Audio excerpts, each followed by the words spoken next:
Kaibigan, may tao sa kabilang line. Hello? Hello po. Hi, good evening. Good evening po. What's your name?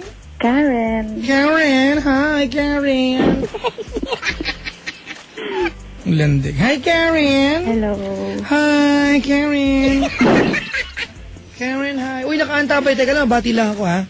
Eto, Jane, kamusta ka na? Jane ng Ama Bank. Pabati naman daw si nanay ko. Olive, pamangkin Patricia, May, tas kuya ko si Marlon, nakaantabay sila. Ayan. Uy, hello Jane, kamusta ka na? Ayan. Jane, salamat ha sa mga tiyaga mo sa akin. Si Makmak nakaantabay. Makmak, kamusta na? Attorney Boji! Batiin mo sa Attorney Boji. Batiin mo sa Attorney Boji. Hello, Attorney Borgie. Ayan. Si Jojo Dom sa Trey kasama niya ngayon. Anyway, si Karen ay ilang taon na? 27. 27. Anong ginagawa sa buhay? Magda-training. Training ng ano? Work. Call center, ano? Hindi siya call center. Ano po? Hindi BPO? mo alam yung Papa Jack. Bakit naman hindi? BPO? Hindi, basta. Para siyang call center. Parang lang. Illegal ba to? Illegal? Siyempre, Ha? hindi. Siyempre. Ayun pa. Sige, dali kwento. Kwento ko tungkol sa... Kwento, dali. Dali mo. Lakas mo pala. Kasi natutulog yung katulong namin. Sosyal, may katulong sila. Nandito ako sa baba. O, dali sa kwento. sala. Kwento. Ayun. Kwento ko lang. Kasi, namimiss ko. Hindi ka pwedeng bumulong kasi bababa ko yung telepono. Sige na nga. Ayun nga. Kwento ko na. Kainis tong si ano. Ang tigas ng puwet mo, Karen.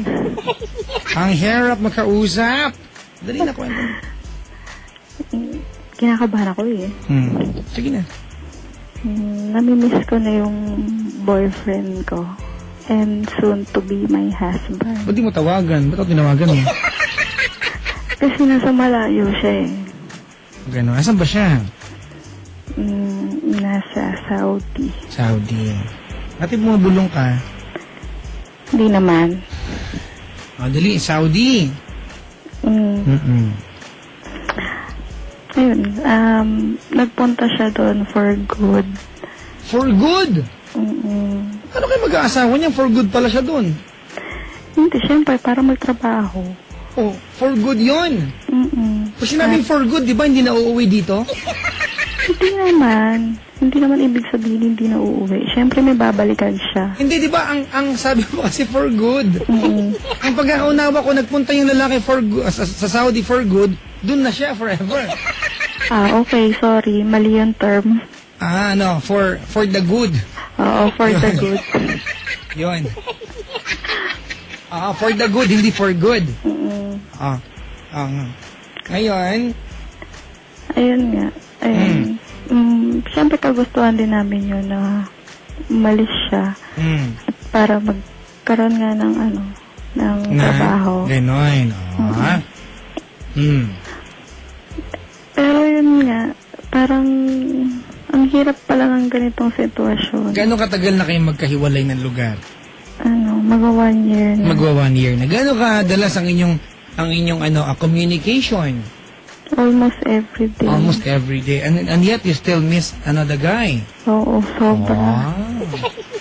Normal naman yan, di ba? May kilala nga ako, asawa niyang sa abroad. Oo, sustentado siya. Pero ang ginagawa niya, gimmick araw-araw. Kung hindi mag-gimmick, di ba? Ganon yan eh. Hindi naman pwede yun. Hindi pwede. Hindi, kasi huwag ka lang magtataksil. Normal naman. Di ba? Kasi mga kaibigan, sometimes we define what's fun para sa atin na lagi lang nandun yung partner natin. Di ba? Marami ang fun sa buhay natin. Di ba? Ang mahalaga, nagsasaya ka at hindi mo siya pinagtataksilan. Di ba? Wala lang. Parang hirap kasi pag ganito, yung walang magawa. Tapos, namimix mo siya. Pag hindi ka busy, marami kang pwedeng gawin. Tuturo ko sa'yo. Punta ka ng sementeryo, di ba? Tignan mo magkaka-birthday. Batiin mo sila isa-isa, gano'n. Di ba?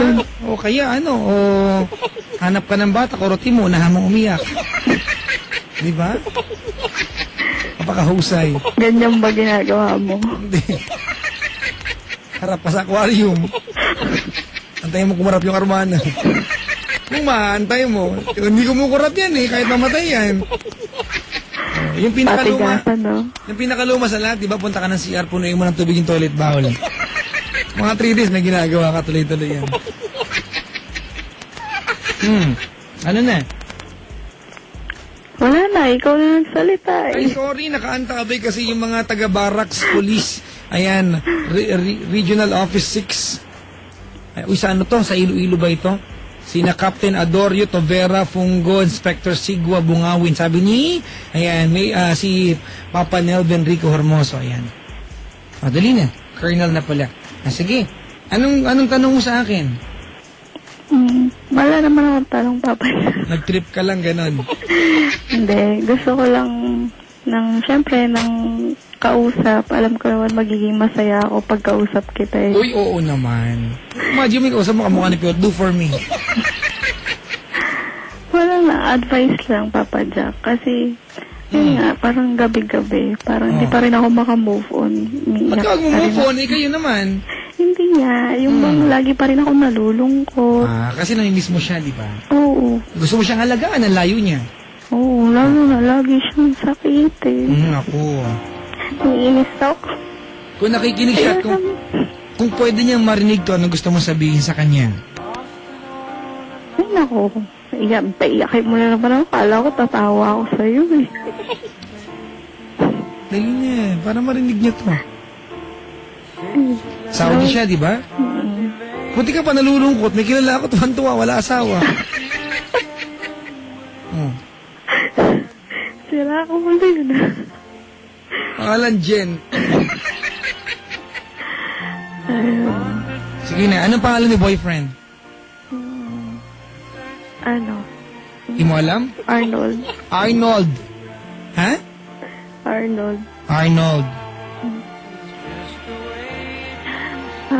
Oh. Ingat ka palagi. Lakasan mo, te, para nubina. Medyo. Sige na, lakasan mo. Ingat palagi. Sobrang namimiss na kita. Dito ka sa tabi ko.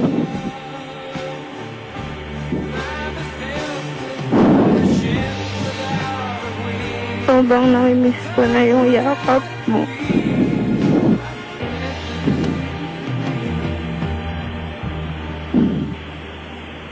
Sana mabilis na yung panahon para pagising ko nandito ka na sa tabi ko. Kailan ba siya uuwi? Tagal pa yun. Kailan? 2012? 12? Next year. Opo. Oh, di matulog ka ng 1 year para pagising mo, dyan na siya. Good luck. Di ba? Gusto mo magising mo, dyan na siya eh. Tulog ka 1 year. Kaya nga sabi sana mabilis na yung panahon, di ba? At least ay lunding, di ba? Oh, tulog ka 1 taon. Pagising mo, tsak, andyan na siya. Ano pa, dali. Ay, naku. Wala na. Wala na. Iyak na ako eh. Uy, alam mo, sa Ilonsing na-appreciate ko to. Kasi, di ba, nalulungkot siya, mawag sa atin, gusto niya maging bahagi tayo ng love story niya. Sa Ilonsing, kinakausap ko ito eh. Sinasabi ko eh. Napansin mo kasi si Antonio Batalier eh.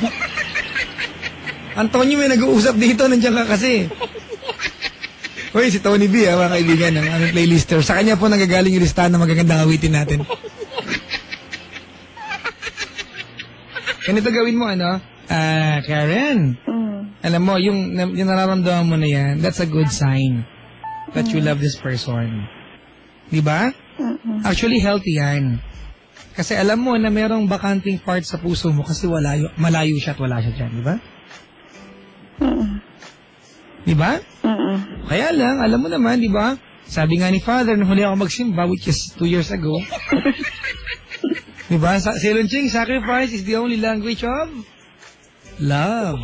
Hindi mo kaya magsakripisyo, walang mabubuong pagmamahalan. Diba? I-apply natin sa iyo to, diba? Nagmamahalan kayo, para layo ah. Kailangan nyo magsakripisyo. Diba? Kasi syempre, itong boyfriend mo na andun, ikaw na nagsabi, nandun siya kasi for the good. Di ba? O, nandun siya kasi para sa inyong dalawa. Tama lang na ipaabot mo sa kanya na mismo siya. That's actually really healthy. Pero wag mo nang hayaan na yung kalungkutan mo, malungkot din siya doon. Baka magsyota ng camel yan. Aming camel doon. Ganito, itong conversation natin, Karen, pwede mo tong kunin sa amin ni Ceylon Ching. Di ba, Ceylon? I-burn natin, tapos padala mo sa kanya. Wow. Kung pwede niyo marinig to, itong pinag-uusapan natin ngayon, ano ang gusto mong sabihin sa kanya? Anong bahagi ng pagkatawa at pagmamahal ni Karen na nakalaan sa kanyang boyfriend na si Arnold? Alam niya naman yun na... Wag mo nang sabihin, alam pala. Kaya nga, di ko na sabihin. Kaya nga kung pwedeng marinig eh.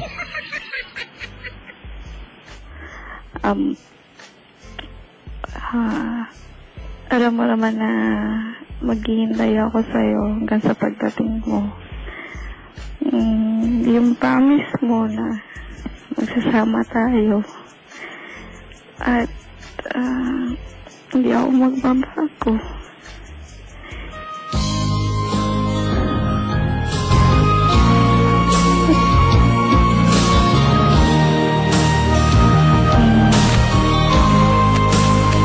Sobrang miss na talaga kita.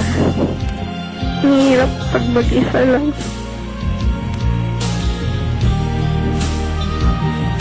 Saka hindi ako masasanay na mag-isa. Ewan ko ba? Nakakainis. Ang pangit ang background mo, Papa. Hayaan mo na!